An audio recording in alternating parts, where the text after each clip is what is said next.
এই পর্যায়ে আমাদের সম্মুখে বক্তব্য নিয়ে আসছেন আজকের ইফতার মাহফিলের এই গণ ইফতার মাহফিলের বিশেষ অতিথি মাওলানা AKM আশরাফুল হক, নির্বাহী সভাপতি বাংলাদেশ নেজামী ইসলাম পার্টি।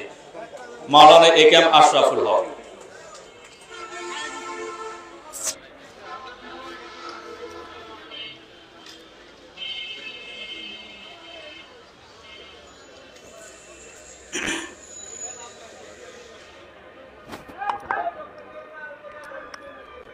बिस्मिल्लाहिर रहमानिर रहीम इन्नल हम्दुलिल्लाह वस्सलातु वस्सलामु अला मन ला नबिय्य बाद अम्मा बाद अऊज़ु बिल्लाहि मिनश शैतानिर रजीम बिस्मिल्लाहिर रहमानिर रहीम कुतिबा अलैकुमुस सियामु कमा कुतिबा अलल लज़ीना मिन क़ब्लिकुम लअल्लकुम तत्तक़ून सदाकाल्लाहुल आज़ीम।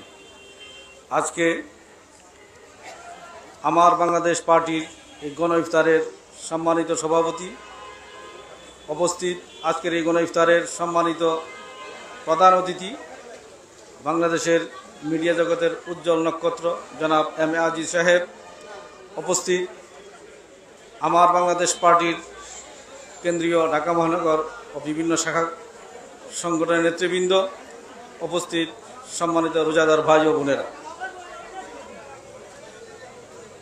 আমরা জানি আজকে পবিত্র মাহে রমজানের 4 তারিখ অতিবাহিত হচ্ছে। এই রমজান মাসের রোজা আল্লাহ পাক যুগ যুগে সকল নবীদের সকল উম্মতের জন্য ফরজ করেছিলেন। তেমনি ভাবে এই উম্মতের জন্য এই রমজানের রোজাকে আল্লাহ পাক ফরজ করেছেন এবং আল্লাহ পাক তার ঐতিহাসিক ঘোষণায় বলেছেন লাআল্লাকুম তাত্তাকুন, যাতে তোমরা পরহেজগার, যাতে তোমরা মুত্তাকি হতে পারো। ইসলাম বিশ্বের একমাত্র ধর্ম যে ধর্মে সবচেয়ে বেশি সমতা এবং সাম্যতা বজায় রেখেছে, প্রতিষ্ঠা করেছে। এই ইসলামের পঞ্চস্তম্ভের অন্যতম এই রমজান, এই রমজানের দ্বারাও আল্লাহ পাক স্পষ্টভাবে মানব সৃষ্টির মধ্যে, মানব কুলের মধ্যে সাম্যতা প্রতিষ্ঠার একটি নজির স্থাপন করেছেন। আল্লাহ পাক আগেকার নবীর উম্মতের মধ্যে এই রমজান, এই রোজা ফরজ করেছিলেন, তবে সেটা ছিল বছরে মাত্র একদিন, সেটা ছিল মুহররমের 10 তারিখ। এবং সেই রোজার কিছু নিয়ম কানুন ছিল, যাতে শুধু খানা পিনা বন্ধ ছিল না, কথাবার্তাও বন্ধ ছিল, ইশারায় মানুষ কথা বলতে হতো। কিন্তু আল্লাহ পাক এই উম্মতের জন্য দয়া পরশ হয়ে রমজানকে 1 মাস করেছেন বটে, তবে অনেক আসান করে দিয়েছেন, যেখানে খানা পিনা বন্ধের সাথে কথাবার্তা বলা বন্ধ করেন নাই, তবে একটা রেস্ট্রিকশন দিয়েছেন, সীমাবদ্ধতা দিয়েছেন, যে সীমাবদ্ধতায় মানুষের মধ্যে পরহেজগারি আসবে, যে আপনি এই রোজা রেখে গীবত করবেন না, কারো মন্দ বলবেন না, কারো অগোচরে তার মন্দ প্রচারণা করা, তার জন্য ক্ষতির চেষ্টা করা, এরকম কিছু না করা, এইসব কথাবার্তা বলা থেকে নিষেধ করা হয়েছে, যার দ্বারা মানুষের অন্তর পরিচ্ছন্ন হয়। এই জন্য রমজানকে আল্লাহ, রমজানের আয়াতের শেষে আল্লাহ বলছেন লাআল্লাকুম তাত্তাকুন, যে মানুষের এই রমজানের দ্বারা মানুষের দেহ যেমন পরিচ্ছন্ন হয়, ঠিক এই রমজানের রোজার দ্বারা মানুষের অন্তরও পরিচ্ছন্ন হয়। সম্মানিত উপস্থিতি, আমি অত্যন্ত আনন্দের সাথে কথা বলছি যে আমার বাংলাদেশ পার্টি তার প্রতিষ্ঠা লগ্ন থেকেই বাংলাদেশে একটি ইতিহাস সৃষ্টি করে চলেছে। আমরা যুগে যুগে দেখেছি পৃথিবীর অনেক দেশেই সরকারের প্রশ্রয়ে, সরকারের আশ্রয়ে প্রশ্রয়ে অনেক কিংস পার্টি জন্ম নেয় এবং তারা রাতারাতি জনপ্রিয়তা লাভ করে। আমার মনে হয় বিশ্বের ইতিহাসে একমাত্র আমার বাংলাদেশ পার্টি যারা প্রতিকূল পরিবেশে, যারা প্রতিকূল রাষ্ট্র ব্যবস্থাপনার মধ্যে প্রতিষ্ঠা করে সবচেয়ে স্বল্প সময়ের ভিতরে বাংলাদেশে একটি জনপ্রিয় রাজনৈতিক দল হয়ে উঠেছে। 1999-2000 ছাত্র ঐক্যের আওয়ামী ফেসিবাদের বিরুদ্ধে গণ আন্দোলন থেকে আমরা জড়িত ছিলাম। তখনও দেখেছি তাকে রাজপথে যেভাবে তার বুক সামনে দিয়ে আওয়ামী ফেসিবাদকে মোকাবেলা করেছেন, ঠিক তেমনি আজকের এই আওয়ামী ফেসিবাদের এই গত 16 বছরের তেমনি উনি আওয়ামী ফেসিবাদকে প্রতিরোধ করে চলেছিলেন।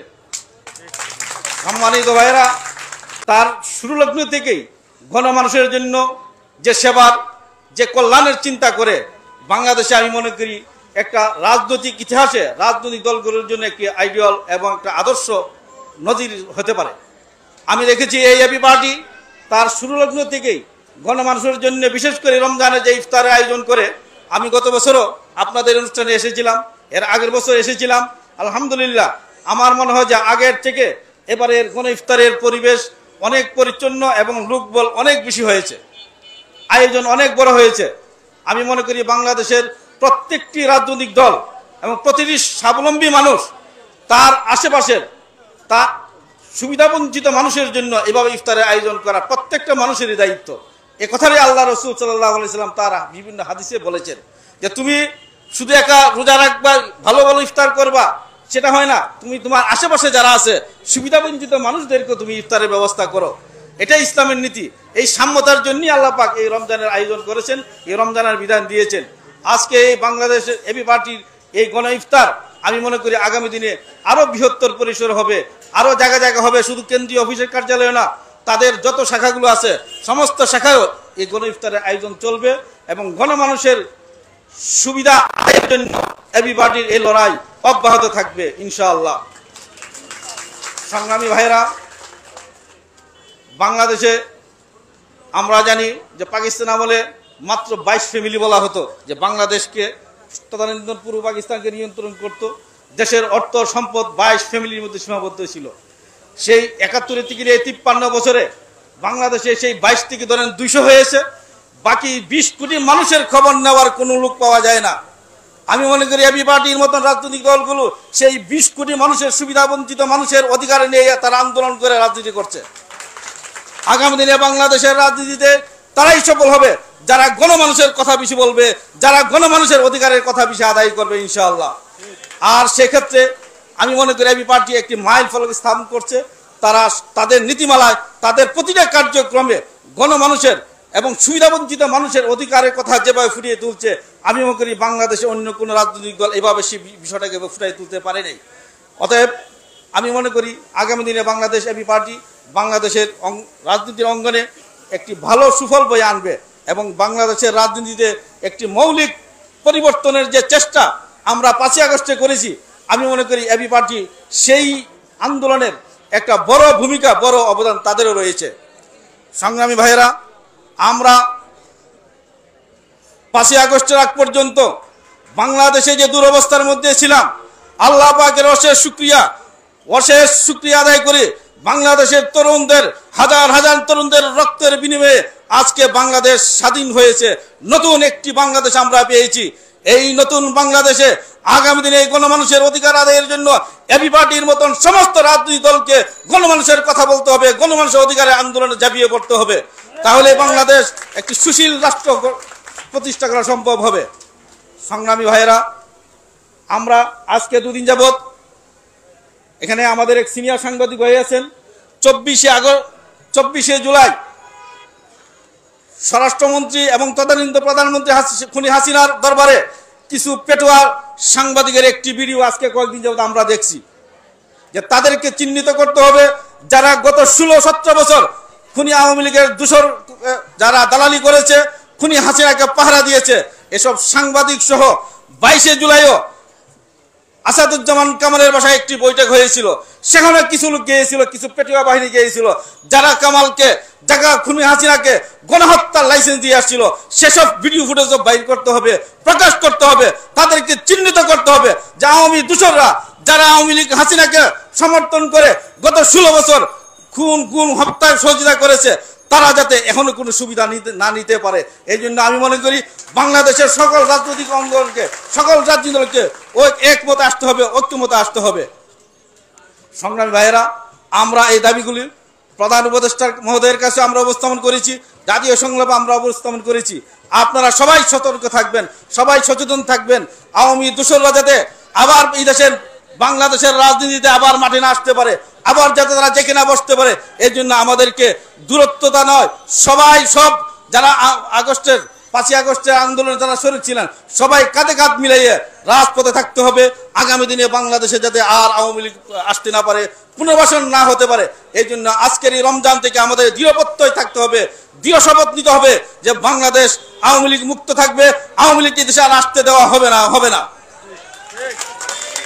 সংগ্রামী ভাইয়েরা, আমি সবচেয়ে আশ্চর্য হই এই 16 বছরের অপসংস্কৃতিতে আওয়ামী লীগ বাংলাদেশের টিভিতে, বাংলাদেশের রেডিওতে আনাচে কানাচে যে স্লোগান শুরু করেছিল জয় বাংলা, এটা জয় বাংলাদেশ নয়। 95% মানুষের স্লোগান জয় বাংলা নয়, 95% মানুষের স্লোগান নারায়ে তাকবীর, আল্লাহু আকবার। বাংলাদেশের রাজনীতি আগামীতে নারায়ে তাকবীর, আল্লাহু আকবারের স্লোগানে মুখরিত হবে ইনশাআল্লাহ। আজকের ইফতার মাহফিল থেকে আজকের আমাদের এই দৃঢ় প্রত্যয় ব্যক্ত করে আমি আমার বক্তব্য শেষ করছি। এবি পার্টির জন্য আগামী দিনের শুভকামনা করে আমার বক্তব্য শেষ করছি। বাংলাদেশ জিন্দাবাদ, আমার বাংলাদেশ পার্টি, এবি পার্টি জিন্দাবাদ, জিন্দাবাদ।